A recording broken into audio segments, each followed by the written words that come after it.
Hey everyone! Welcome back to the channel. Today we're diving into a topic that's been the subject of countless conspiracy theories, political debates, and even Hollywood movies, the so-called deep state. What is it? Does it really exist? And how does it supposedly work? Let's break it all down. First things first, what exactly is the deep state?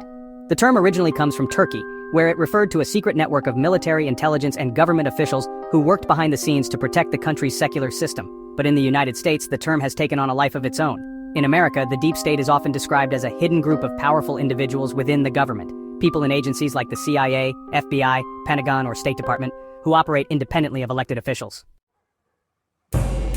According to the theory, these individuals manipulate policies, control information, and even sabotage presidents or politicians they don't agree with. But here's the big question. Is this real or just a conspiracy theory? Let's dig deeper. So, if the deep state exists, what does it do?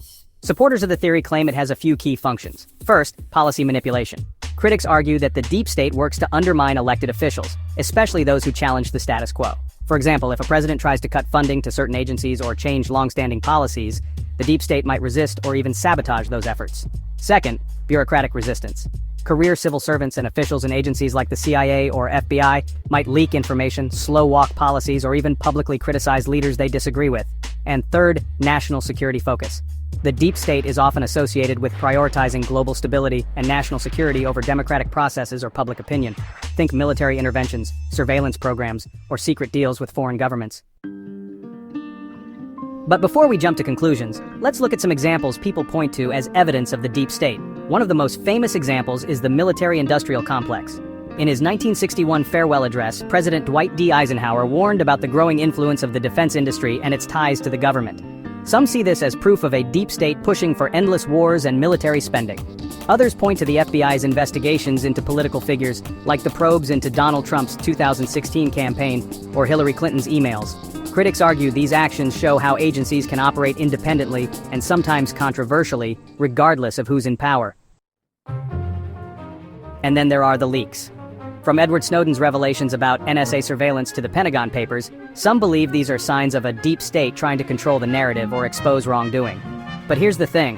While these examples show that unelected officials and agencies have significant power, does that mean there's a coordinated, secretive network pulling the strings? Let's talk about the criticisms of the deep state theory. Not everyone buys into the idea of a deep state. In fact, many experts and historians argue that the concept is more myth than reality. First, there's bureaucratic inertia. Government agencies are massive, complex, and often slow to change.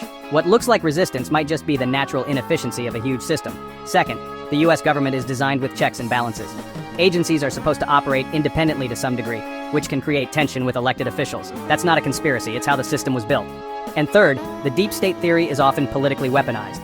It's used to discredit opponents, deflect criticism, or explain away failures. In a polarized political climate, it's easy to blame shadowy forces instead of addressing real issues. So, while there's no doubt that unelected officials and institutions have a lot of influence, calling it a deep state might be oversimplifying things.